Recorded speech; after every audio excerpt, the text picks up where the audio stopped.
समन्ता चक्रवालेषु अन्तु देवता सद्धम्मं मुनिराजस्स सुनन्तु सग्गमुखदं धम्मश्रवण कालो अयं भदन्ता धम्मश्रवण कालो अयं भदन्ता धम्मश्रवण कालो अयं भदन्ता नमो तस्स भगवतो अरहतो सम्मा सम्बुद्धस्स नमो तस्स भगवतो अरहतो सम्मा सम्बुद्धस्स नमो तस्स भगवतो अरहतो सम्मा सम्बुद्धस्ස සාදු සාදු. ගරුතර මහා සංඝරත්නයන් අවසරයි. ශ්‍රද්ධාවන්ත පින්වත්නි, අපිට ජීවිතේ මුණ ගැහෙනවා අකල් මරණවලට පත්වෙන බොහෝ දෙනා. අපි දකිනවා සමහර ලාවට ඊටාම පුංචි වයසේදී අකල් මරණයට පත්වෙන දරුවෝ අපිට ආරංචි වෙනවා. සමහර ලාවට මව් කුසේදී මරණයට පත්වෙනවා. සමහරලාවට උපන් ආසන්න කාලේ සමහරට මාස ගාන ඉපදිලා සමහරට අවුරුද්දක් දෙකක් යනකොට එක්කෝ හදවතේ සිදුරක් මේ වගේ නොයෙකුත් උපතේදීම එන රෝග එක්ක සමහරලාවට එකපාරට වැළඳිච්ච මොනහරි පැතිරෙන රෝගයක් හෝ වේවා මේ වගේ අපිට ඩෙන්ගු නිසා මරණයට පත්වෙන දරුවෝ ගැන ආරංචි වෙනවා. මේ වගේ අකල් මරණත් එක්ක ළමා ජීවිත අහිමි වෙන ආකාරය. ඒ වගේම තරුණ ජීවිත සමහරලාවට අකාලේ මරණයට පත්වෙන විදි. ඇතැම් වෙලාවට විනෝදේ නිසාම අපි දැකලා තියෙන මොටර් සයිකල් වගේ දේවල් වල ගිහිල්ලා තරුණයෝ ජීවිතක්ෂයට පත්වෙනවා. හරියට අකල් මරණ සිදුවෙන මරණ සංඛ්‍යා දහස් ගාණක් එක අවුරුද්දක් ඇතුළේ මේ රටේ සිද්ධ වෙනවා.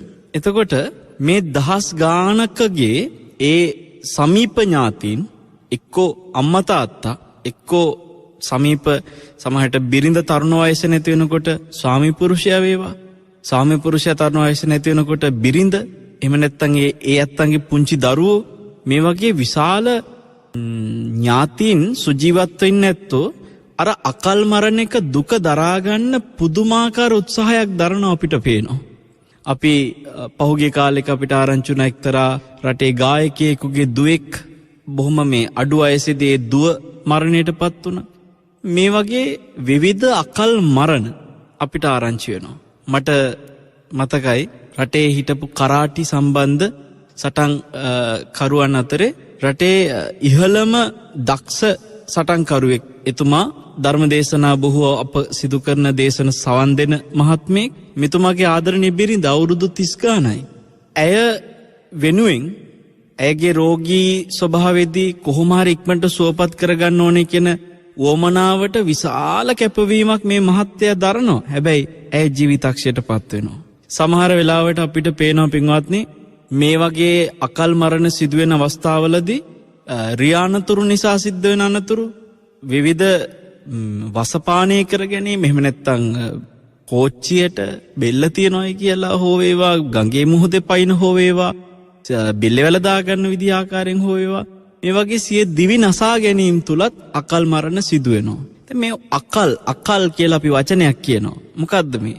ඒ කියන්නේ එයාට ජීවත් වෙන්න තව කාලේ ඉතුරු වෙලා තියෙද්දි මේ කාලය සම්පූර්ණයෙන් ගත කරන්න තියෙන ජීවිත කාලයේ අතරමඟ මැරෙනකොට අපි ඒකට කියනවා අකල් මරණ කියලා. ඔවුන්ට ස්වභාවිකව රෝගයක් නිසා හෝ වේවා වෙන කෙනෙක්ගේ වරදකින් හෝ වේවා තමන් විසින්ම සියදිවි නසා ගැනීම වැනි තමන් විසින් තමන්ට කරගන්න වරදකින් හෝ වේවා මොන අයුරකින් හරි පින්වත්නි කෙනෙක් අකල් මරණයකට පත් වෙනවා නම් මේ කෙනාට අතීතේ කර්මයන් කෙසේ බලපාන්න ඇද්ද සහ ඔහුට මේ අකල් මරණය එක්ක නැවතත් ජීවත් වෙන්න තියෙන පරිසරය අනාගතයට මොන වගේ වෙයිද?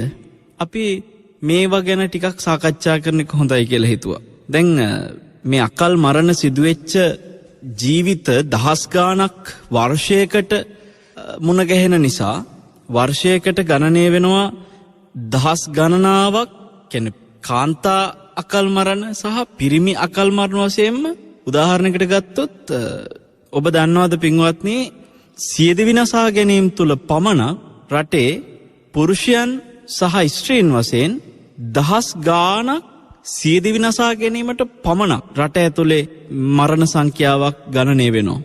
එතකොට අනෙකුත් ආකාරයේ දැන් රියානතුරු ආදී දෙයින් අකල් මරණ සිදුවෙන ආකාරය. ඊට පස්සේ ඔය රෝග ස්වභාවය නිසා අසනීප නොයෙකුත් දේවල් නිසා ඊට පස්සේ මව්කුසේ මැරෙන දරු දහස් ගාණක් අවුරුද්දකට රටේ අපිට ආරංචි වෙනවා. ගණනය වෙනවා. එතකොට ඔබ හිතන්න පින්වත්නි මේ සුළුපටු ප්‍රමාණයක් නෙමෙයි මේ අකල් මරණ වලට මූණ දෙන සංඛ්‍යාව හරියට හොයලා බැලුවොත්. මේ වෙලාවේ සිත්නිත අසපු අහන ලක්ෂ සංඛ්‍යාත මේ රට පුරා පිරිස අතරේ ආසන්න මෙවැනි අකල් මරණ වලට ගොදුරු වෙච්ච තමන්ගේ සමීප ජීවිත ගැන සිහි කරමින් ඒ වියෝවෙන් ශෝක වෙමින් ඔවුන් ගැන හිතන අය මේ වෙලාවේ අපිව ශ්‍රවණය කරනවා වෙන්න පුළුවන්. පින්වත්නි, අද මේ දායකත්වය දරන මහින්ද සිංහ අම්මත් හැමතිස්සෙම අපිව මුණ ගැහෙන වෙලාවල් වලට කියන දෙයක් තමයි අනේ හාමුදුරනේ මගේ දුව කොහේ ඉපදිලාද දන්නේ. මට හිතට තියෙන දුක එච්චරයි, හොඳ තැනක ඉපදිලා නම් සතුටුයි. අනේ හාමුදුරනේ කොහේ ඉපදිලාද දන්නේ කිය මේ අම්මා හැමතිස්සෙම අපිට මුණ ගැහින අවස්ථාවලදී කියනවා පින්වත්නි. මේක තමයි ඔය බොහෝ දෙනාගේ හිතවල කැකෑරෙන ප්‍රශ්නේ. සසරේ ස්වභාවය ගැන දන්න අයට හිතට හැඟුම්බර වෙනවා. මගේ මැරිච්ච සමීප කෙනා දැන් මැරුණ එකට දුකට වැඩිය හිතට දුකක් තියෙනවා අනේ කොහේ ඉපදිලාද කියලා. දැන් මේ කොහේ ඉපදිලාද කියන එක ගැන දැනගන්න ඇතැම් දෙනාට හැකියාවක් ක්‍රමයක් තිබ්බනම් පින්වත්නි අනිවාර්යෙන් වුන් මොන විදියෙන් හරි ඒ ක්‍රමය කරා යන්න උත්සාහ කරાવી කියන එක දැනෙනවා. ඔය බුද්ධ කාලෙත් ආනන්ද හාමුදුරුවෝ පුරුදු වෙලා හිටිය ඔය වැඩි. ඒ කියන්නේ දැන් භාග්‍යතුන් වහන්සේ දන්නවනේ මැරෙන කෙනා ඉපදින තැන මෙයා කොහෙද ඉපදිලා ඉන්නේ කියලා. ආනන්ද ස්වාමීන් වහන්සේ බුදුරජාණන් වහන්සේ ළඟට ඉස්සර මේ බුද්ධ ශාසනයේ මුල්ම කාලෙදී නිතරම ගිහිල්ලා ස්වාමීනි අසවල් ගමේ යන අරයා මැරිලාද? මෙන්න මෙයා මැරිලා අර සෝවාන් වෙලා හිටපු කෙනා මැරිලා. අසවල් අර අනාගාමී වෙච්ච කෙනා මැරිලා. මෙන්න මේ හිටපු කෙනා ඔහො වගේ අර එක කෙනාගේ විස්තර ඇවිත් කී බුදුරජාණන් වහන්සේගෙන් අහනවා ස්වාමීනි ආ කොහෙද ඉපදුනේ? අසවල් භික්ෂුව අපවත් වුණා ස්වාමීනි උන්වහන්සේ කොහෙද ඉපදුනේ? අසවල් භික්ෂුණිය අපවත් වුණා උන්වහන්සේ කොහෙද ඉපදුනේ? මේ වගේ ඇහෙනකොට බුදුරජාණන් වහන්සේ ඒ හැම කෙනෙක්ම මරණයට පත් වෙලා ඉපදුනේ කොහෙද? එයා සුගතියකද දුගතියකද එහෙම නැත්නම් පිරිනිවන් පෑවද? මේ විස්තර භාග්‍යතුන් වහන්සේ ආනන්ද හාමුදුරන්ට කාලයක් තිස්සේ කියනවා. හැබැයි මේක දැන් දිගට කරන්න පුළුවන් වැඩක් නෙමෙයිනේ.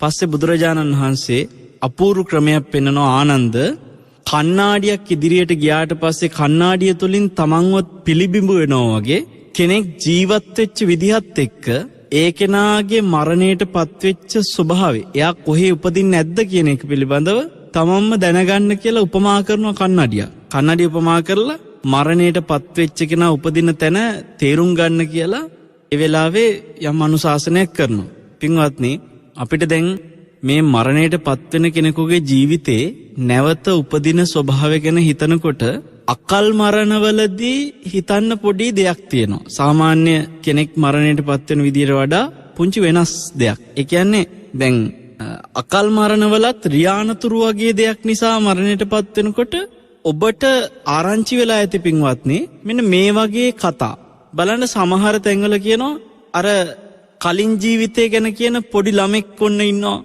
අර ගාල්ලේ පැත්තේ වුණ ළමෙක් ඉපදිලා ඉන්නවා. මේ ළමයා ගියාත්මය ගැන විස්තර කියනවා. අර ඒ වගේ තමන්ගේ පෙර ආත්මයක් ගැන විස්තර කියන පොඩි ළමයි ගැන පින්වත්නි අපිට රටේ විටින් විට තැන් වල ආරංචි වෙනවා. මේ අය මේ කියන්නේ ඇත්තක්ද? එහෙම පොඩි ළමයෙකුට තමන්ගේ පෙර ජීවිතය ගැන කියන්න පුළුවන්ද? මේක මොකක් හරි මුලාවක්ද බොරුවක්ද? ඒ ළමයාට ඔළුවට කවුරු හරි පුංචි කාලේ දාපු දෙයක්ද මේ කියන්නේ? නැත්නම් ඇත්තටමද?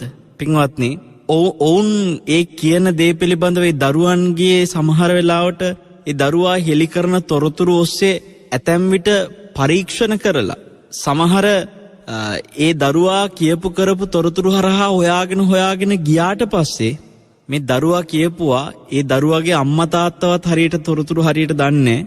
නමුත් අර ළමයා කියපු තැන් වලට ගියාම ඒ ළමයා කියපු පරිසරය දිහා බැලුවම එයා කියන විදිහට එයා ගියාත්මේ මැරුණයි කියන දිනවකවානු සහ සමහරට ඒ රියානතුරක් නම් ඒ රියානතුර වෙච්ච විදි ඒ සියල්ල හොයලා බැලුවට පස්සේ ඒවා සත්‍ය බව දකින්න සිදුවීම් ඕන තරම් තියෙනවා. දැන් මට එක්තරා සිදුවීමක් මතක් වෙනවා. මේ දරුවා තමන් ගියාත්මේ මේ පොඩි ට්‍රක් එකක රියදුරු හැටියට ඉන්නකොට එයාගේම ට්‍රක් එක මෙයා මේ ට්‍රක් එකේ පාලමක් උඩින් එනකොට ඒ අනතුරු වෙච්ච විදිය ගැන හැමතිස්සෙම කියනවා. දැන් මෙයාට ට්‍රක් එකක් එහෙම දකින්නකොට හිතට මහා පුදුම බයක් තියෙනවා. මේ දරුවා මේ කියන තොරතුරු සියල්ලත් එක්ක මෙයාගේ ළමයි ගැන මෙයාගේ බිරිඳගේ නම මේ හැම දෙයක්ම කියනවා. ඊට පස්සේ හොයාගෙන ගියාට පස්සේ ඒ නිවැසියෝ අර මේ දරුවා කියපු විදිහටම ඇත්තටම එවැනි රියානතුරක් ගැන විස්තර කියලා තියෙනවා. ඊට පස්සේ ඒ ට්‍රක් එක පවා මේ ළමයා කියපු ඒ පාටින් ඒ ට්‍රක් එක පවා මෙයා කියපු ඒ ගෙදර අදටත් තියෙනවා අනතුරක් වෙච්ච ඒ ට්‍රක් එක. ඊට පස්සේ පොලිස් වාර්තා මේ තොරතුරු හැමදේම හොයලා බැලුවට පස්සේ මේ ළමයා කියපු කතාව ඒ විදිහටම තහවුරු කරන්න පුළුවන් විදිහට තියෙනවා. ඊට පස්සේ මේ ළමයාව එක්කගෙන යනවා ඒ ගෙදරට. එක්කගෙන ගියාට පස්සේ එක පාටම අර ගියාත්මේ බිරිඳ ඇයව දකින්නකොටම මේ පොඩි ළමයා අර ගියාත්මේ කතා කරපු වචන වලින්ම දැන් අපි හිතමු සාමාන්‍ය ස්වාමි පුරුෂයෙක් බිරිඳට කතා කරනකොට ආදරණීය වචන තියෙනවානේ. සුදු මැණික වගේ එක වචන තියෙනවානේ.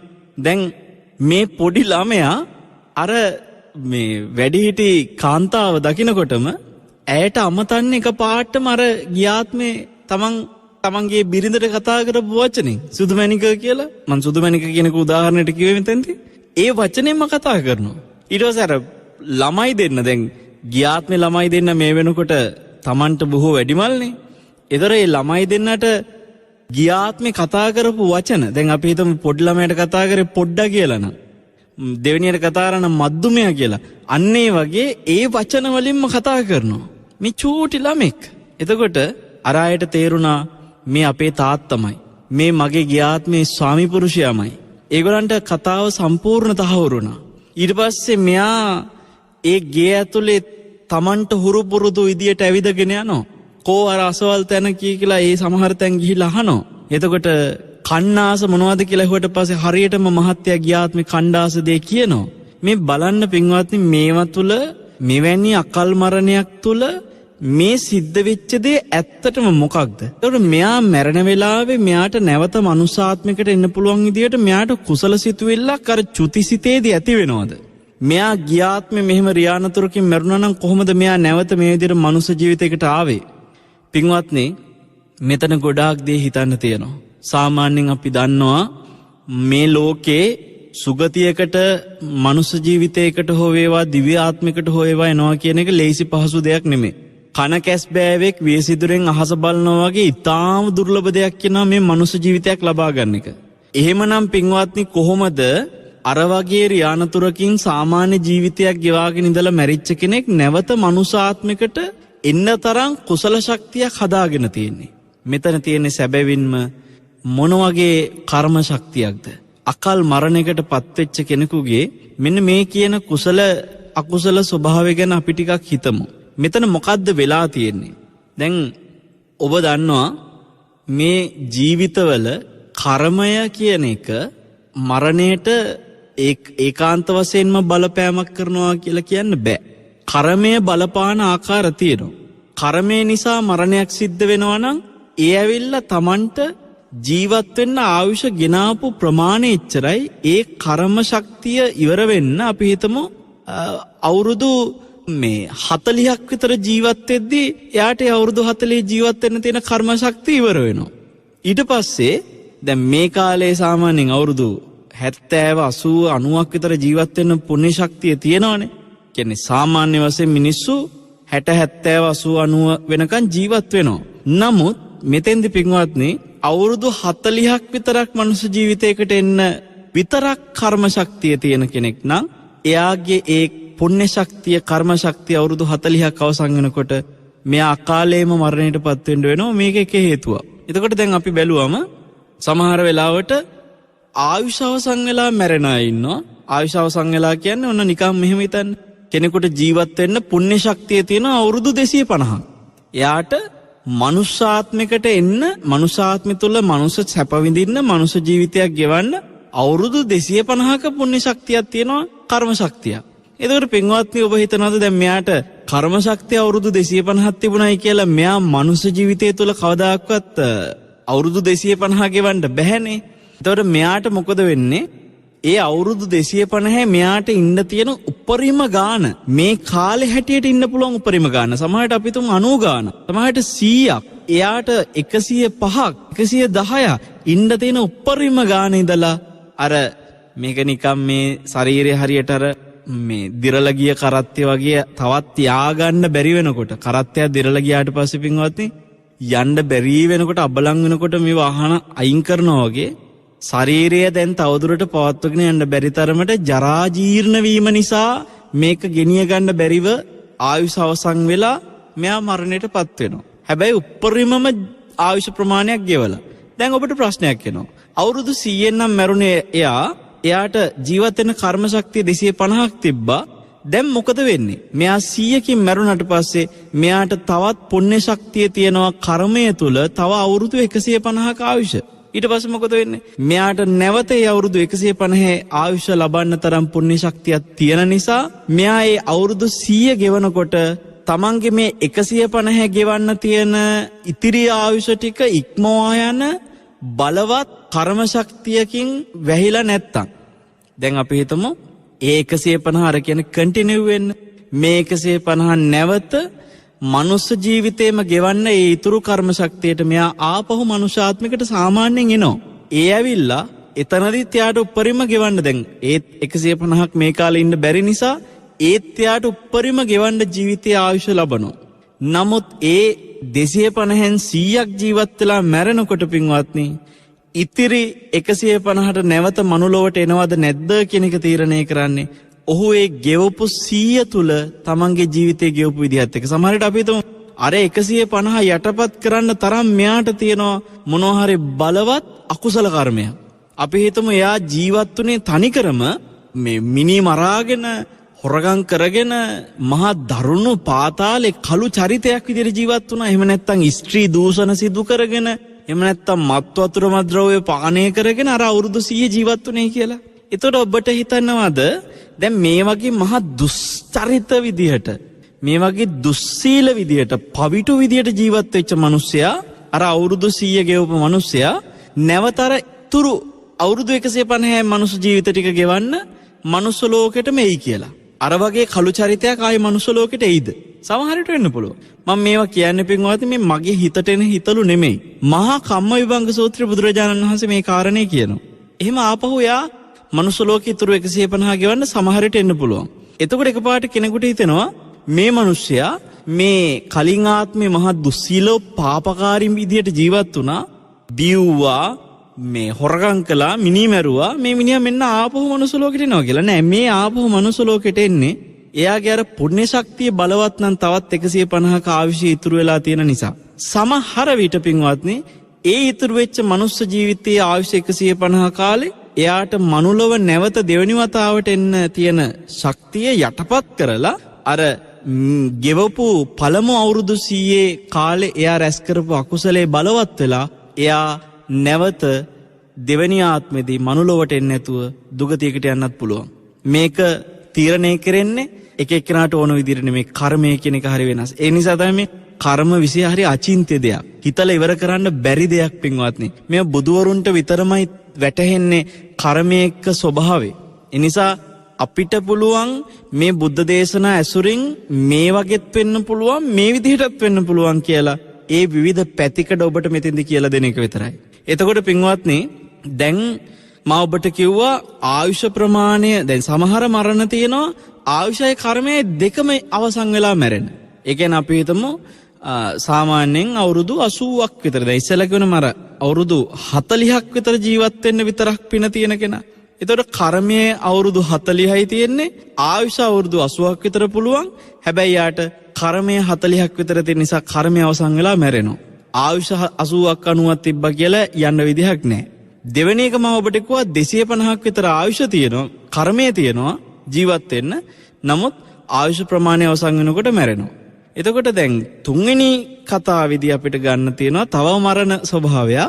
ඒ තමයි ආයුෂයි කර්මයි දෙකම එකට ඉවර වෙන. ඒකෙදී අපි හිතමු 40කුත් නෙමෙයි 250කුත් නෙමෙයි අවුරුදු 80ක් 90ක් විතර ඔන්න කර්ම ශක්තිය තියෙනවා ජීවත් වෙන්න මනුලොව. එයාට ආයුෂත් සාමාන්‍යයෙන් මේ කාලේ ගෙවෙන්නේ ඒ ගාන. එතකොට මේ කාලේ තියෙන ආයුෂ ප්‍රමාණයයි මෙයාගේ තියෙන කර්ම ප්‍රමාණයයි සමානයි. අන්න එතකොට එයා ඒ කර්මයේ ප්‍රමාණයට මැරෙනවා. ඒ මැරෙන්නේ නැවත තවත් කර්ම ටිකක් ඉතුරු වෙලා ආපහු මනුල වෙන්න පුළුවන් ශක්තියක් ඇති කෙනෙක් විදිහට නෙමෙයි. එතකොට යාට ඒ ගෙවපු ආයුෂ කාලය තුල කරපු කර්මයක් තමයි ඊළඟ ජීවිතේට අනිවාර්යයෙන්ම බලපෑම කරන්නේ. එතකොට පින්වත්නි දැන් ඔය සියල්ලම ඔය දැන් කියපු හැම ක්‍රමෙම පිට තවත් එක ක්‍රමයක් තමයි ආයුෂත් බලපාලා නැතුව කර්මයක් බලපාලා නැතුව මැරෙන මරණ තියෙනවා.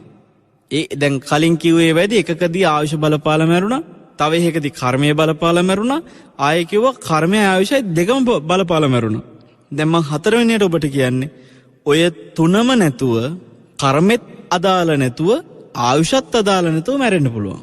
අර අපි කියපු ට්‍රක් එකකට අහු වෙලා මැරිච්ච දරුවා ඔන්න පින්වත්නි බොහෝ විට ඒ જાතිය කෙනෙක්. ඒ කියන්නේ දැන් මෙයා ට්‍රක් එකට හැපිලා මැරෙනකොට සමහරට ඒ මරණයට බලපානම යම්කිසි විදිහක කර්මයක් තියෙන්න පුළුවන්. ඒ කියන්නේ මැරෙන්න ඒ ඇක්සිඩන්ට් එක වෙන්න හේතු වෙච්ච කර්මයක් තියෙන්න පුළුවන්. නමුත් ඇක්සිඩන්ට් එක තුල යාට දුක විඳින්න හේතු වෙන කර්මයක් තිබුණට එයාට ජීවත් වෙන්න ආයුෂ තියෙනවා මේ යුගයේ තුල. අපි හිතමු යා මැරුණා අවුරුදු 45න්. මේ යුගයේ තුල එයාට තව අවුරුදු 35ක් 40ක් ජීවත් වෙන්න ඕන නම් තව ආයුෂ තියෙනවා. ආයුෂ පැත්තෙන්. ඒ වගේම අපි හිතමු යාට මේ ජීවිතේට ආපු පුණ්‍ය ශක්තියත් එක්ක බැලුවම කර්ම ශක්තියක් තියෙනවා. කර්මයක් තියෙනවා. හරි. ඒතර ආයුෂයි කර්මයයි දෙකම තියෙනවා. තව අවුරුදු 35ක් විතර 40ක් විතර ජීවත් වෙන්න. නමුත් මොකද උනේ අවාසනාවට මෙයා අවුරුදු 45කින් විතර මැරුණා. මේ මැරුණේ කර්මයයි ආයුෂයි දෙකම තියෙද්දි. අන්න එහෙම තියෙද්දි මැරෙන අය අකල් මරණ වලට අහු වෙනවා. එහෙම අකාලේ මැරිච්ච කෙනෙක් පින්වත්නි අර කර්මයේ බලපාන්නෙත් නැතුව ඔය හදිසි මරණ. හදිස්සිය එකපාරට රියානතුරු නිසා වගේ එහෙම නැත්නම් එකපාරට ගින්නකට අහු වෙලා බෝම්බයකට අහු වෙලා සුනාමියකට අහු වෙලා මේ වගේ හදිස්සියම එකපාරට මැරෙන මරණවලදී ඔහුට හෝ ඇයට ඒ ආයුෂයයි ඒ කර්මයයි දෙකේම ශක්තිය තවදුරට ඉතිරි නිසා ආයුෂය අදාළ නැහැ එතෙන්ට. කර්මය තව ඉතිරිකම එයාට ඔන්න උපකාරයට එනවා. කර්මයේ උපකාරය ඇවිල්ලා ඊට පස්සේ මොකද වෙන්නේ? මෙයා නැවත මනුලොවට එනවා. ඒ මනුලොවට ආවේ අර කලින් ජීවිතේම ඉතුරු කර්ම ටික ගෙවීමේ උවමනාවටමයි. ඒ කලින් අර කන්ටිනියු වෙනවා කියන එක. ඒ කලින් ජීවිතේ තවත් ගෙවන්න ඉතුරු වෙලා තිබ්බ කර්ම ටික ගෙවන්න මෙයා මෙතෙන්ට ආවා. මොකද කර්මයේ බලපාලා නෙමෙයි මැරුණේ.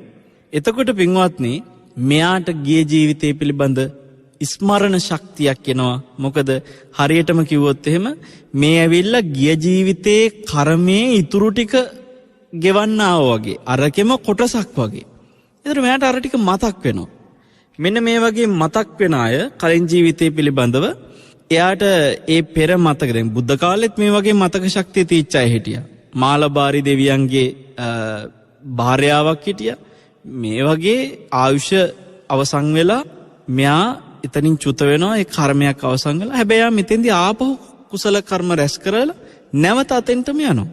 එතකොට පින්වත්නි අපිට පෙර භවයක පුරුද්දක් නිසා යම් ආකාරයකට මේ ජීවිතේ කියන කරන දේවල් බලපානවා නම් ඒ බලපෑමට පවා අර ගිය ජීවිතේම කර්මයේ තවත් ඉතුරු වෙලා යන එක සෑහෙන දුරට හේතුවක් වෙනවා. දැන් ඔබ අහලා ඇති මෙන්න මෙහෙම කතාවක් බුදුරජාණන් වහන්සේ කාලේ. ඔන්න එක හාමුදුරු කෙනෙක් දවල් 12න් පස්සේ උන්වහන්සේ අර දවල්ේ වළඳපුවා උගුරට ඇඟිල්ල දාලා වමාරලා ගන්නවා කටට. අරගෙන අපහප ඉන්නවා. මේක නිකන් ඇහෙනකොටත් ඔබට නිකන් ඊය අප්පිරියයි කියලා හිතෙන්න පුළුවන්. අර හාමුදුරන්ගේ පුරුද්දා. ඒ හාමුදුරන්ට ඕනේ වළඳපුවා ආයි අරගෙන හපහප ඉන්න. ඊයනේ නේ. මේක හාමුදුරුවන්ටත් ඊය කියලා හිතනවා. ඇයි මේක දැකලා හාමුදුරුවෝ බුදුරජාණන් වහන්සේට ගිහිලා කියනවා. මේක එක පැත්තකින් විකාල භෝජන ශික්ෂාපදයටත් බලපෑමක් වෙනවා. එතකොට දැන් මේ වැඩේ කරන භික්ෂුව පිළිබඳව බුදුරජාණන් වහන්සේ සංඝයාට විවරණය කරනවා මේ ඉසේ මිසේ කෙනෙක් නෙමෙයි මෙයා. බලන් යනකොට පින්වත්නි රහතන් වහන්සේ නම. රහතන් වහන්සේ නමක් මේ වගේ දෙයක් කරනවා කිව්වට පස්සේ අදටත් කෙනෙකුට හිතා ගන්නවත් විශ්වාස කරන්නවත් බැරි වෙයි පින්වත්නි. නමුත් බුදුරජාණන් වහන්සේ පෙන්නනවා මේ භික්ෂුව ආත්ම 500 ගානක් ගවයෙක් වෙලා ගවාත්ම දිග්ගටම ලබ ඇවිල්ලා. ඒ පුරුද්ද මේ තාම තියෙන්නේ. පින්වත්නි ආත්ම 500 ගාණක් එක දිගටම ගවාත්ම ලබනවා කියනකොට එතකොට එතන සෑහෙන පුරුද්දක් නේ දැන් මේක.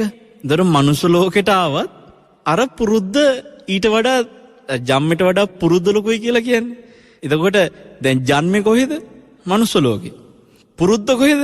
අර ගවාත්මවල. එතකොට ජන්මේ අමතක වෙනවා. මම මේ මනුස්ස ජන්මයකට ආවේ කියන එක අමතක වෙලා අර සසරේ ආපු පුරුද්ද ලොකු වෙලා ඒක මතුවලා එනවා. ජන්මෙට වඩා පුරුද්ද ලොකුයි කියන්නේ ඔන්න ඔය කතාව. එතකොට දැන් මේ හාමුදුරු අර මේ හරකෙක් කටින් වමාර ඉන්න විදිහට උන්වහන්සේට වමාරන්න උවමනාවට ගත්තට දැන් නිකලෙස් උත්තමයෙක් නේ පින්වත්නි. එන්න මේ ප්‍රශ්නය තවත් භික්ෂුවකට ඔබට මතක ඇති පිළිඳවච්ච මහරහතන් වහන්සේ. උන්වහන්සේ හැමතිස්සෙම කතා කරන්නේ මිනිස්සුන්ට හරි අප්‍රසන්න විදියට. අර දැන් අද කාලේ හැටියට නිකන් ඔබ හිතන්නේ ඕයි තමුසේ මොකද්ද කරපංකෝ මේ ඵලයන්කෝ. දැන් මේ වගේ වචන ටිකක් සමහරට ධර්මදේශන හැනකොට පොවා ඔබට නිකන් ඇඟ හිරවටේ හඳුරු අයියෝ මේ වගේ වචන කියන්නේ ඇයි කියලා. ඒ තරමට පිළිකුල් වචන සමාජي සාමාන්‍ය අපි කියන්නේ රස්තියාදු කාර්යව කතා කරන වගේ වචන කියලා. ඒතර භික්ෂුවක් මේ වගේ වචන තමුසේක ගාවොම භික්ෂුවක් කතා කරනවා කියන එක සාමාන්‍ය සමාජයේ සත් පිරිස අනුමත කරන්නේ නැහැ. හැබැයි අර භික්ෂුව එදා කතා කරේ මිනිස්සුන්ට මේ මෙහෙනවා කියලා ඊටත් එහා ගිය විදියට. අර නිකන් පාලකී මහා සැර පාලනය කරන විදිහට සාමාන්‍ය මිනිස්සුන්ට කතා කරන්නේ මහා කැත විදිහට. ඒකට මේ භික්ෂුවගේ මේ තියෙන වචන ගැන සංඝයාට ප්‍රශ්නයක් වුණා. සංඝයා මේ ගැන බුදුරජාණන් වහන්සේට මතක් කරන මේ ස්වාමීන් වහන්සේ මිනිස්සු එක කතා කරන්නේ මහා කැත විදිහට ස්වාමීනි හිතලි දෙන විදිහට. ඒතර බුදුරජාණන් වහන්සේ මේ රහත් වෙච්ච උත්තමේ හැබැයි මේ භික්ෂුවට තියෙනවා ආත්ම 500 ගාණක් බ්‍රාහ්මණ ජීවිතවල ඉපදිලා සේවකයෝ පරිහරණ පාලනය කර ආපු ස්වාමීත්වයක් ඔළුවට තියෙනවා. ඒ ස්වාමීත්වය තුල පුරුදු වෙච්ච වචන. දැන් අර මාන්නෙට හසුරවන්න වචන කියනවා නෙමෙයි අන දෙනවා නෙමෙයි. කටට වචන පුරුදු වෙලා. එතකොට බලන්න අවුරුදු 500 ගානක් තිස්සේ පින්වත්නි මේ විදිහට වචන කටට පුරුදු වෙලා එළියට එනවා කියලා කියන්නේ ජන්මයට වඩා පුරුද්ද ලොකුයි. දැන් ජන්මේ කොහෙද? ජන්මේ මේ හොඳට භික්ෂුවක් විදිහට ජීවත් වෙන ජන්මය. අරහත්ත්වයටපත් වෙච්ච උත්තමයෙක්. හැබැයි පුරුද්ද අර විදිහට මහා ද්වේෂයෙන් පිරිස පාලනය කරගෙන ඒ ආපු පුරුද්ද. මින් මොකද? දැන් මේක ඇතුලේ මට පොඩි ප්‍රශ්නයක් තියෙනවා. ඒ තමයි කොහොමද මෙහෙම එකම ආත්ම ප්‍රමාණයක අවුරුදු 500ක් කියන්නේ? මේක මම හිතනවා. බ්‍රාහ්මණ පවුලකම මේ විදියට අනදිදී සේවකයෝ තියාගෙන ආත්ම 500 ගාණක් කියන්නේ කොහොමද? ඊට පස්සේ අතනදී ගවාත්මවලම මැරෙනවා ගවයෙක් විදියට මැරෙනවා ආයි ගවයෙක් වෙනවා. ආයෙත් ගවයෙක් වෙනවා ආයෙත් ගවයෙක් වෙනවා ආයෙත් ගවයෙක් වෙනවා. කොහොමද එහෙම වෙන්නේ? එතකොට එක ගවාත්මයකදී රැස් කරපු කර්මයට අනුව නෙමෙයිද ඊළඟ ආත්මෙ ඉපදුනේ? ගවයෙක්මයි. ඊළඟ ආත්මෙත් ගවයෙක්මයි. මේ කොහොමද ගවාත්ම 500ක් ආවේ? මම මේවා සාමාන්‍යයෙන් කල්පනා කරනවා. පින්වත්නි මේ කල්පනා කරනකොට මේවට අදාළ ලස්සන්ට මේ කර්මයේ ස්වභාවය තේරුම් ගන්න පුළුවන් සිදුවීම් බොහෝ තියෙනවා. මම ඔබට ඒකට එක තව හේතුවක් පෙන්නන්නම් මෙහෙම වෙන්නේ ඇයි කියන එක තේරුම් ගන්න. ඔබට මතක ඇති අම්බපාලි කියන භික්ෂුණිය ඔය කාශ්‍යප බුද්ධ ශාසනයේදී භික්ෂුණියක් එදා ඒ ආත්මෙත්. එතකොට ඒ කාශ්‍යප බුද්ධ ශාසනයේ භික්ෂුණියක් විදිහට ඉන්නකොට පාපී වචනයක් පිට කළා රහත් වෙච්ච භික්ෂුණියකට. මතක ඇතිනේ මේ කතාව අහලා තියෙනවා ඔබ? චෛත්‍යයක් පිරිසිදු කර හිටපු මේ භික්ෂුණිය ඒ වෙලාවේ කිඹුහුමක් ගියපු චෛත්‍ය පැදකුණු කරපු රහත් භික්ෂුණියකට නගර සෝබිනියට කියන මේ වේ අකුරෙන් පටන් ගන්න අකුරු දෙකේ වචනේ කියලා ගරහා කළා. එතකොට ඒ වචනේ ඒ නගර සෝබිනිය කියලා ආමන්ත්‍රණය තමන්ගේ මේ එක හිතින් ඇති වෙච්ච එකක්. මෝනට ආමන්ත්‍රණය කළෙත් නැහැ. මේ කර්මෙ පින්වත්නි ඇයට නිරේ දුක් විඳලා ඉතුරු ටික ගෙවන්න මනුස්ස ආත්ම 500 ගාණක් නගර සෝබිනියොම වෙවි ආවා. එතකොට ඒ ආපු ගමනේම අවසන් ආත්මය තමයි අම්බපාලි කියලා කියන්නේ. ඒ ආත්මෙති අය මහාන වෙලා අරහත්ත්වයටපත් වෙනවා. දැන් බලන්න හිතලා මම ඕකෙදි තමයි හොද්දටම ওই ප්‍රශ්නේ තේරෙන්නේ. කාශ්‍යප බුද්ධ ශාසනයේ සිට මනුස්ස මෙතන ගෞතම බුද්ධ ශාසනය දක්වා ඇය ගෙවපු මේ ජීවිත ප්‍රමාණය හරියට බැලුවොත් එහෙම එදා ඒ කාශ්‍යප බුදුරජාණන් වහන්සේගේ ශාසනයේ උන්වහන්සේ පිරිනිවන් පෑවට පස්සේ මහාන වෙන්න ඇතිනේ. කොහොම හරි කාශ්‍යප බුද්ධ ශාසනය අලුත වෙන්න ඇතිනේ. මොකද රහත් භික්ෂුණීන් පවා හිටියානේ. එහෙනම් ඇයට ඒ කාශ්‍යප බුදුසසුනෙන් පස්සේ මනුෂ්‍ය ජීවිතේ දක්වා ලැබිච්ච ආත්ම ප්‍රමාණය 501ක්. 501ක් කියන්නේ කොහොමද? 500ක් මනුෂ්‍යාත්ම එකක් නිරේ. එතකොට කාශ්‍යප බුද්ධ දැන් සාමාන්‍ය මනුෂ්‍ය ජීවිතයකට තියෙන ආයුෂ ප්‍රමාණය ඇත්ත බලයි ගණන් හදලා. දැන් අද තියෙන්නේ සාමාන්‍යයෙන් අවුරුදු 100ක විතර සාමාන්‍ය ආයුෂ ප්‍රමාණයනේ. 100කටම ගණන් හදන්න බෑ එතන. මොකද ආයුෂ කාලෙන් කාලට ටික අඩු වෙවි එනවා. ඒතර ඒ වැඩි කාලයක් ඉඳලා තියෙන නිරේ. අවුරුදු දහස් ගාණක් නිරේ දුක් විඳිනවා. නිරේ දුක් විඳලා ඉතුරු වෙච්ච ටික ගෙවන්න තමයි මේ මනුස්ස ලෝකෙට එන්නේ. දැන් එතෙන්දි මට තියෙන ප්‍රශ්නේ තමයි නගර සෝබිනියක් වෙලා පළවෙනි ආත්මේ ගෙවනවා. පළවෙනි ආත්මේ නගර සෝබිනියක් විදියට ගෙවනකොට නගර සෝබිනියක් කියන්නේ පින්වත්නි මේ හොඳට කුසල් වඩන කෙනෙක් නෙමෙයිනේ. නගර සෝබිනියක් කියන්නේ සාමාන්‍ය දැන් අදට ඔබ දැක්කොත් එහෙම ගණිකාවක් දැක්කොත් නගර සෝබිනිය ඔබට ඒ දුටු පමණින් ඔබ හිතන්නේ පින්වත්නි ඒ කෙනා ගැන මොන වගේද?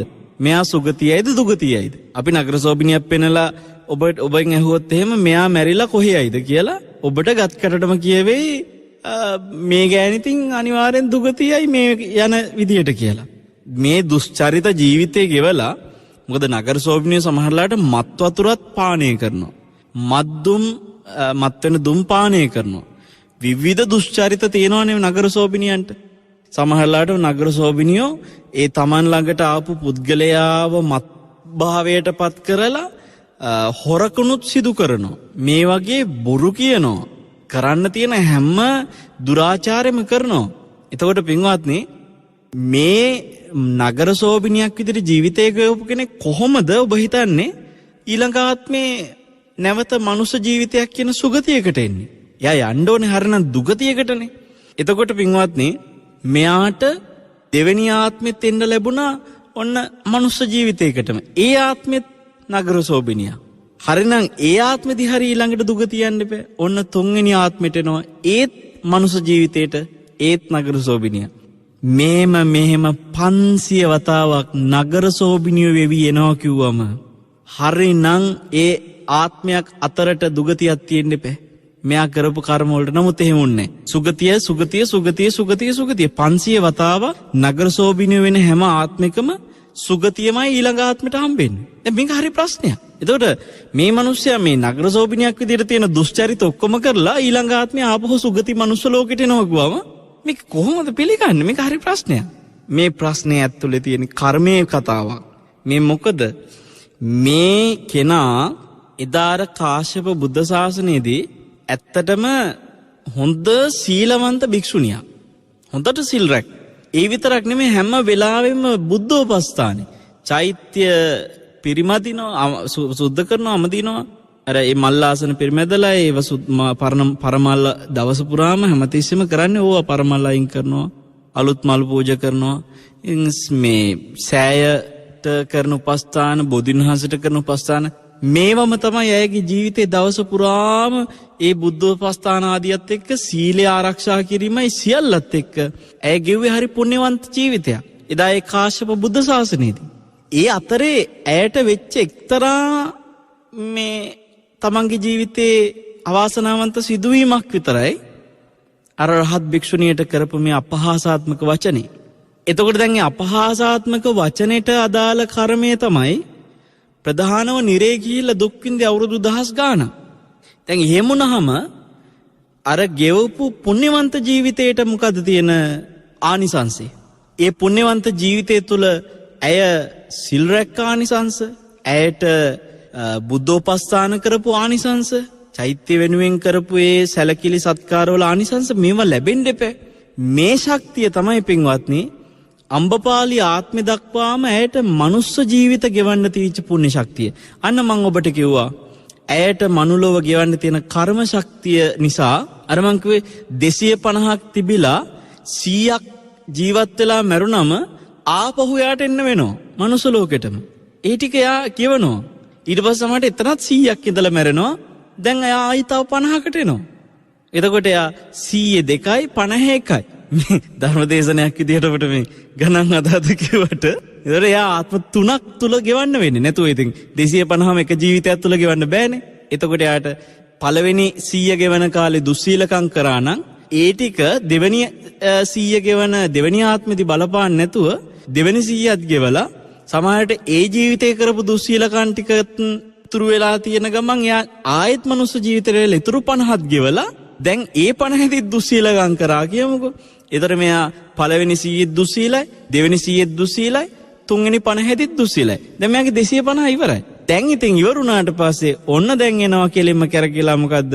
අර පළවෙනි 100 කරපු දුස්සීලකම් වලට, දෙවෙනි 100 කරපු දුස්සීලකම් වලට, තුන්වෙනි 50 කරපු දුස්සීලකම් සියල්ලම එකට එකතු වෙලා මෙයා ඒ 250 ඉවරනකොට දුගතියක දුක් විඳිනවා.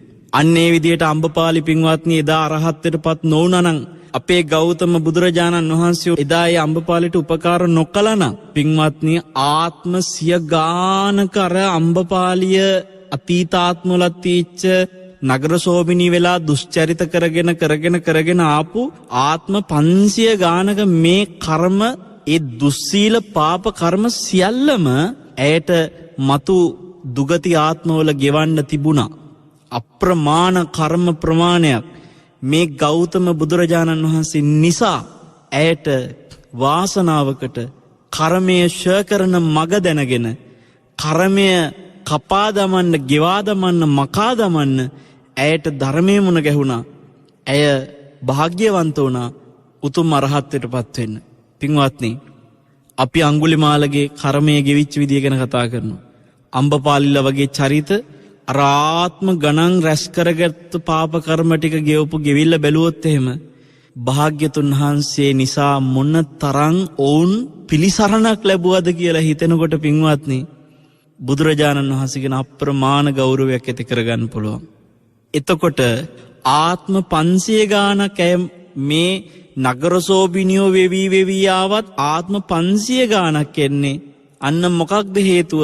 අර මා ඔබට කිව්වා 250ක් ගෙවන්න 100 2යි 50යි තුන්වතාවක් මනුස්ස ලෝකෙට ආවා වගේ. ඇයගේ තීච්චර බුද්ධෝපස්ථාන කරපු සීලය ආරක්ෂා කරපු එදා කාශ්‍යප බුද්ධ ශාසනයේ භික්ෂුණියක් විදියට ඒ රැස් කර කුසල ශක්තිය තියෙනවා. ඒ කුසල ශක්තිය නිසා තමයි මේ මනුෂ්‍යාත්ම වලට එන්නේ. ඒ ඇස්සේ අර නගරසෝබිනියක් කියලා චෝදනාවක් රහත් භික්ෂුණියකට කරපු මේ ඒ අකුසල කර්මයක් දැන් නිරේ ගෙව්වට ඉතුරු වෙච්ච ටිකක් තියෙනවා. ඉතුරු වෙච්ච එකට අර ආත්ම 500 ගානෙම ලෝකයාගෙන් අපවාද විදිනවා. ඒ ලෝකයා ඉතින් මනුෂ්‍ය ජීවිතයකට ආවට කතා කරන්න කිසිම ගෞරවයක් නැතුව මේ අසවල් ගැහණියක් කියලානේ. ඒ අපවාදෙ විඳින්නේ අර කර්මයේ විපාකයක් විදියට.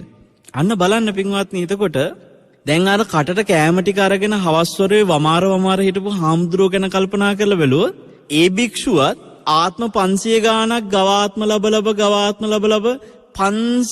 ගවය වෙවීම ආත්ම 500ක් ආවේ මොකද හේතුව?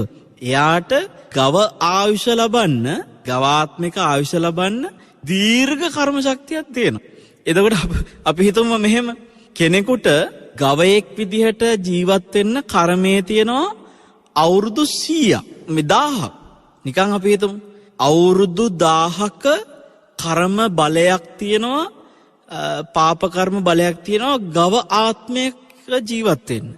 දැන් හිමුණා කියලා පින්වත්නි අවුරුදු 1000ක් ජීවත් වෙන හරකෙක් උපදින්නේ නැහනේ ලෝකෙ කොහෙවත්.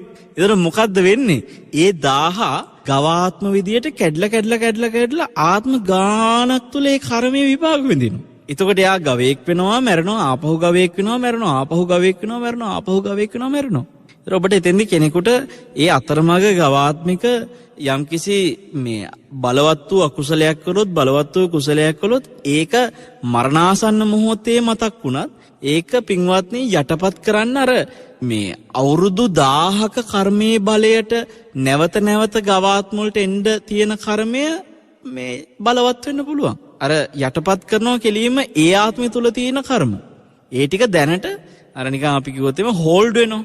ඒවා දැනට තියෙනවා මතුවෙන්නේ නැහැ. මේ ගිවාගෙන කන්ටිනියු කරගෙන ඉදිරියට කොටස් ගෙව යන ටික ඉවරුනහම අර අතරමඟ කර්මයන් ඔන්න මතුවලා එනවා. මේ මහා කම්ම විභංග සූත්‍රයේ කරුණක් මම ඔබට කියන්නේ. මේක හොඳට මහා කම්ම විභංග සූත්‍රය අධ්‍යයනය කරලා බලන්න. එතකොට දැන් අකල් මරණ සිද්ධ වෙච්ච අයට කර්මයේ ශක්තිය තියෙද්දි අකල් මරණේ බලපෑවන. එයාට තවත් මනුෂ්‍ය ජීවිතේ ගෙවන්න ආයුෂ තියෙද්දි අකල් මරණේ සිදු වුණා නම් එයාට ඒ ඉතුරු ටික ගෙවන්න නැවත මනුෂ්‍ය ආත්මිකට එන්න ඒක හේතුවක් වෙනවා. දැන් මම තර මාධ්‍ය ආයතනික අපේ හිතවත් මහත්මයෙකුගේ මේ පුතෙක් නැති වෙනවා. මේ පුතා අවුරුදු 2කද බොහොම පුංචි වයසකදී නැති වුණේ. ඒ කියන්නේ ඒ මහත්යත් එක්ක පුතා යනවා බයික් එකේ. එතකොට මෝටර් සයිකල් එකේ පිටිපස්සේ වාඩිලා පුතා යන්නේ. මේ බයික් එක ඇක්සිඩන්ට් වෙනවා. ඒ රියානතුරෙන් තාත්තා බේරෙනවා. පිටිපස්සේ වාඩිලා ගියපු පුතා නැති වෙනවා. එතකොට මේක ඔහුට මහ පුදුම දරා ගන්න අමාරු සිදුවීමක් වුණා. මම තමයි ඒකේ 7 දවසේ ධර්ම දේශනාවට වැඩියේ. ඒ වෙලාවේ ඔහුගේ හිත හදාගන්න මම එක දෙයක් කිව්වා. මේ පුතා මේ වෙලාවේ අකාලේ මැරුණට සමහරට කර්මයේ ශක්තිය තවත් ඉතුරු වෙලා තිබ්බොත් මේ මනුලොවටම නැවත එන්න පුළුවන් කියලා. එතකොට මනුලොවට නැවත එන්න පුළුවන් කියලා කිව්වම එතෙන්දී ඒ කර්මය ගෙවන්න නැවත එන්න පුළුවන් කියලා කියප එක පිළිබඳව ඔවුන්ගේ හිතේ බලවත් හරි හිතේ හැඟීමක් තිබුණා අපේ පුතා ආපහු එයිදෝ කියලා. ඉතින් අර ටික කාලයකට හරි දරුවා පිළිබඳව තිබිච්ච අර හිතේ මේ අනේ මගේ දරුවා නැති වුණා කියන හිතට තීච්ච දුක බය නැති කරගන්න හරි චූට්ටක් හරි අර ඇත්ත කතාව සමාජෙ වෙන්න පුළුවන් අපි හිතන්නේ නැති දෙයක්. මැරිච්ච කෙනා නැවත ඒ ආයුෂ ටික ඉතුරු ටික ගෙවන්න ආපහු මේ මනුෂ්‍ය ජීවිතයකට වෙනවාය කියන එක නොහිතන දෙයක්. දැන් පොඩි ළමෙක් කියන්නේ බොහෝ විට පින්වත්නි පොඩි අඩු වයසකදී යානතුරක් වුණා කියන්නේ මම විශ්වාස කරන විදිහට 50%කට එහා ගිය ප්‍රතිශතයක් බලපානවා ඒ ආයුෂ ඉතුරු ටික ගෙවන්න නැවතම මනුලොවට එන්න. දැන් අර අපි ඔබට ඉස්සෙල්ලා උදාහරණයකට කිව්වේ 250ක් ගෙවන්න තියෙනවා 100 2ක් ගිහිල්ලා 51ක් එනවා කියලා. අන්නේ 51ක් කියන එකේදී බලන්නකො. එතකොට එයා 50දී මැරුණේ මේ පාප කර්මයක් හින්දා නෙමෙයි. එයාට 250ක ඉතුරු ටික මේ. එයා 100 2ක් ගෙවලා 50කදී මැරෙන්නේ ඉතුරු ටික. නැතු මේ 50දී මැරුණේ පවක් හින්දා නෙමෙයි. කර්මය ඉවරයි. එතකොට එහෙම කර්මය ඉවරලා 50 නෙමෙයි අවුරුදු 10න් මැරෙන්න පුළුවන්. දැන් අපි නිකමට 250 නැතුව ඕකට ගාණක් විදියට කියමු 310ක් කියලා. 310ක් කිව්වොත් එහෙම 100දී එකාත්මක මැරෙනවා, දෙවෙනි ආත්මෙත් 100දී මැරෙනවා, තුන්වෙනි ආත්මෙත් 100දී මැරෙනවා. ඊට පස්සේ මොකද වෙන්නේ? තව 10ක් ඉතුරුලා තියෙනවා. සමහරට ඒ 10ට ඔන්න ආයි පොඩි ළමෙක් වෙලා එයා අවුරුදු 10ක පොඩි ළමෙක් විදියට මැරිලා යනවා. මම නිකන් උදාහරණයකට කියන්නේ. එතකොට ඒ 10දී ඒ දරුවා මැරුණේ පාප කර්මයක් හින්දා නෙමෙයි. අර එයාට සසරේ ගෙවාගෙන ආපු එක්තරා කර්මයක ඉතුරු ටික අවසන් වීම නිසා. සමහරට ඒ දරුවට ඒ 10 තවදුරට ගෙවාගෙන යන්න ඒ ජීවිතය තුළ රැස් කරන යම් කිසි පුණ්‍ය ශක්තියකින් උනත් බලවත් වෙන්න පුළුවන්. මේ කර්මය කියන එක මහ පුදුම දෙයක් පින්වත්නි. කර්මයේ ස්වභාවය මේ අචින්ත්‍ය හිතලා ඉවර කරන්න බැරි මේ කර්මයේ ස්වභාවය බුදු කෙනෙක්ම විතරයි දන්නේ. ඉතින් ඔබට අකල් මරණයට කර්මයේ බලපාන විදිය පිළිබඳ මේ හෝඩුවාවන් ටිකක් මේ දේශනාව ඔස්සේ කියලා දෙන්න මම බලාපොරොත්තු වෙන්නේ. සමහර වෙලාවට ඔබට නොතේරුණාට අපි මේ ජීවිතවල රැස් කරන ඇතැම් අකුසල කර්මවලට අපි දන්නේ නැහැ මම මේ කර්මය නිසා ආත්ම කීයක් මොන විදිහ ආත්මවල දුක් විඳීද කියලා. දැන් ඔබ හිතන්න ඔබ යම් අකුසල කර්මයක් රැස් කරනවා. ඔය ඔබේ අකුසල කර්මයට ආත්ම මෙපමණ සංඛ්‍යාවක් ජීවත් වෙන්න තියෙනවා කියලා. දැන් අර ඒක ලස්සන කතාවක්. ඒක මේ සත්‍ය සිද්ධියක්ම නොවෙන්න පුළුවන්. අර ඔබට මතක ඇති එක්තරා එළුවෙක් මරණයටපත් වෙන්න වෙලාවේ ඒ එළුවව මරන්න හදන මිනිස්සයා ළඟ මේ එළුවා අඬලා hina වෙනවා. මේ ඒ අඬපු එකයි hina වෙච්ච එකයි දෙක මොකද්ද කියලා අර එළුවකින් අර මිනිස්සයා ඇහුවයි කියන මේක කතාවක්. ඉතින් නැතු එළුවායෙන් කොහොමද ඕක අහන්නේ? නමුත් ඒ වෙලාවේ එළුවා කිව්වලු මම ඇඬුවේ මම මෙතෙක්කල් ආපු ගමන තුල මම ඇඟේ තියෙන ලොම් ගානට මම මරණයට පත්වෙවි ආවා කියලා. මේ මගේ ගෙවන්න තිබිච්ච සියලු ආත්මවල අන්තිම ආත්මය කියලා අර එළුවා කිව්වලු. එතකොට දැන් මම මේ ගෙවපු ආත්ම ගානෙම බෙලි කැපුම් පාරවල් කකා හෝ වේවා මරණයටපත් වේ මේ එළුවෙක් විදිහටම ඇවිල්ලා විඳපු දුක මට රැස් කරන්න උනේ මම එක්තරා ආත්මික එළුවෙක් මරපු අකුසල කර්මයට. ඒ එළුවා මරපු අකුසල කර්මයට එළුවෙක් ගැඟේ තියෙන ලොම් ගාන්ට තරම් ආත්ම මම එළුව ආත්මම ලබ දුක් විඳ ඇවිල්ලා අද මගේ මේ අන්තිම ආත්මය මේ විදියට මේ කර්මය තුල ගෙවන්න තියෙන කියලා මේ එළුවා කිව්වලු. ඒක ගැන සතුටට තමයි මට hina ගියේ. මම මේ ගෙවන අන්තිම ආත්මෙනේ දැන් මේක නා මාව මරුවට පස්සේ මම මේ කර්මයෙන් නිදහස්නේ කියලා හිතලා සතුටට hina ගියාලු. ඇඬුවේ දැන් මම මෙතෙක් ආපු ගමන ඔයා බාර ගන්න හදනවනේ කියලා. ඊට පස්සේ ඔයාටත් ඒ වගේම ආත්ම ගානක් මේ ගමන යන්න වෙනවනේ කියලා දුක හිතලා ඇඬුවේ කිව්වලු. ඊට පස්සේ ඒ මිනිස්සයා ඒක අහලා ඉවර වෙලා අනේ අම්බේ සසරේ ස්වභාවය කියලා අර එළුවව මරන්න නැතුව අතෑරියලු. ඊට පස්සේ එළුවා අකුණක් ගහලා මැරුණලු. මේක ඉතින් ලස්සන කතාවක්. මොකද එළුවට ඔච්චර කර්මයේ අතීත මේ කර්මයට මම මෙහෙම ආත්ම ගානක් ආවය මේ මගේ අන්තිම කර්මයේ ගෙවන ආත්මය කියලා දකින්න එළුවට මේ ඥාන ශක්තියක් උපද්දගෙන තියෙන එළුවා එහෙනම් අතීත කර්ම දකින්න පුබ්බේ නිවාසානුස්සති ඥානේ ඔක්කොම තියෙන එළුවෙක් වෙන්න ඕනේ. මේ ටික ඔක්කොම අපි කතා කරන එක හා කියමුකෝ. එළුවා කතා කරා කියමුකෝ. නමුත් එළුවට අර සියල්ල දකින්න තරම් ඥානයක් කොහෙන් දෙන්නේ? ඒ නිසා මේක ප්‍රබන්ධයක්. හැබැයි මේ ප්‍රබන්ධය ඇතුලේ කියන කතාව වෙන්න පුළුවන් දෙයක්. ඒ කියන්නේ ඒ වෙලාවේ ඒලුවා ආත්ම ගාන කර්ම රැස් කරගෙන ආවිල්ලා එතෙන්දී යම් කිසි විදියකට ඒ මිනිස්සේ ඒලුවව ඒ කතාව අහලා අතහැරියත් ඒලුව අකුණක් හරි ගහලා මැරෙනවා. ඒක තමයි ඒලුවගේ තියෙන කර්මයේ අවසන් වෙන ස්වභාවය. එතකොට මේ වගේ සිද්ධිය එක්ක මේ වගේ කතා එක්ක අපිට සමාජය ඇතුලේ පින්වත්නි දකින්න තියෙන දේ තමයි මිනිස්සු හිතන්නේ නෑ යම්කිසි කර්මයක් කරද්දී. දැන් අපි හිතමු ඔබ මේ සර්පෙක්ව දැකලා මේ වෙලාවේ සර්පයා මරන්න ඕනි කියලා හිතලා මේ වගේ උන් මේ ඉන්න බෑ මේ භයානකයි මේක මරන්න ඕනි කියලා පොල්ලක් අරගෙන ගහලා මරනවා. හැබැයි ඔබට මේ කරපු එක කර්මෙට ඔබට ආත්ම මෙන්න මෙච්චර ප්‍රමාණයක් ඒ සර්ප ආත්මම ලබ මරණයට පත් වෙන්න වේවි කියන මේ විපාක ටිකක් ඔබට රැස් වෙනවා නම් ඔබට පින්වත්නි ඒ විපාක ආත්ම ප්‍රමාණය ගෙවන්න වෙනවා. ඒක වැල වගේ. දැන් මේ වගේ වැල වගේ ජීවිත ප්‍රමාණයන් ගෙව මේ සසරේ ආත්ම ගණන් එන නිසා ඔබ හොඳට මතක තියාගන්න.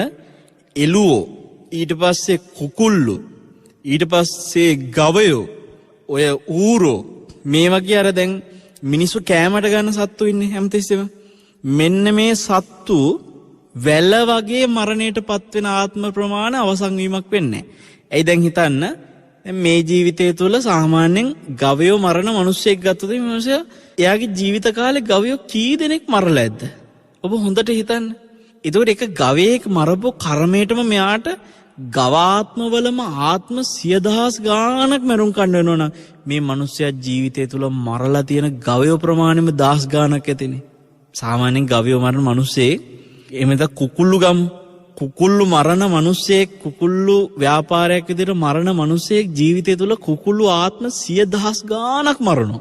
ඒතර කුකුල්ල ආත්ම 100,000 ගාණක් මරන මිනිස්සෙක් එක කුකුලෙක් මරපු කර්ම විපාකයට පින්වත්නි ආත්ම 10 ගණන් කුල්ලාත්ම ලැබලා මරණයටපත් වෙනවා නම් මේ මිනිහා මේ ජීවිතය තුළ මරපු කුකුල්ලු 10 ගානෙම කර්ම විපාකෙ ගෙවන්න ආත්ම කොච්චර ප්‍රමාණයක් උපදින්න වේද?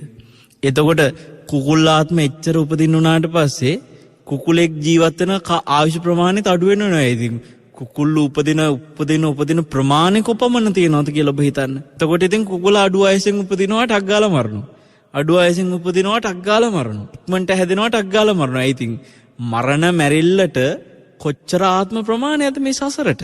දැන් මම ඔබට මේකෙදි මේ කුකුල්ලුයි එළුවෝයි හරකුයි ඌරොයි වගේ මේ කෑමට ගන්න සත්ව වර්ග ටිකක් තියෙනවානේ නිශ්චිත කතාවක් ලෝකෙ පුරා.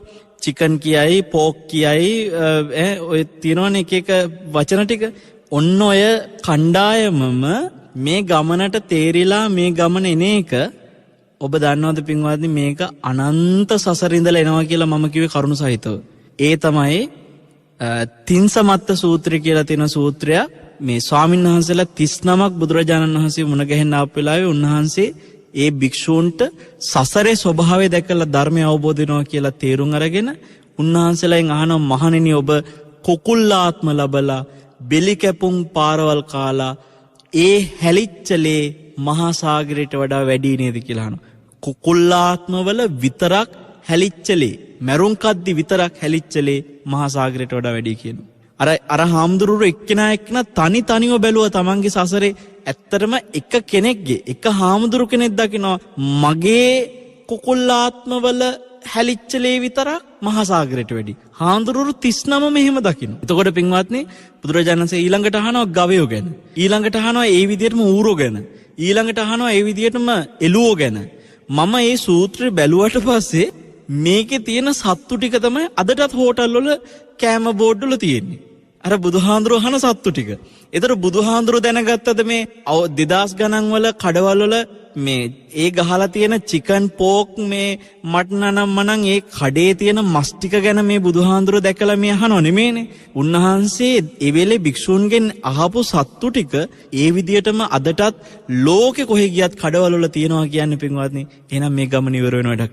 මේ සසර හරි පුදුම කර්මයක් එක්ක මේ යන ගමන ගැන පින්වත්නි ඔබ බයක් ඇති කරගත යුතුයි. ඔබට මේ අකල් මරණයක කර්මයේ ස්වභාවය තේරුම් ගන්න, සසරේ ස්වභාවය තේරුම් ගන්න මේ කරපු අනුශාසනාව ඔබට මේ සසරෙන් වහවහ මිදීමේ වීරිය ඇතිවීම පිණිසම ඒකාන්තයෙන්ම හේතු වාසනා වේවා කියලා ආශිර්වාද කරනවා. සාදු සාදු සාදු.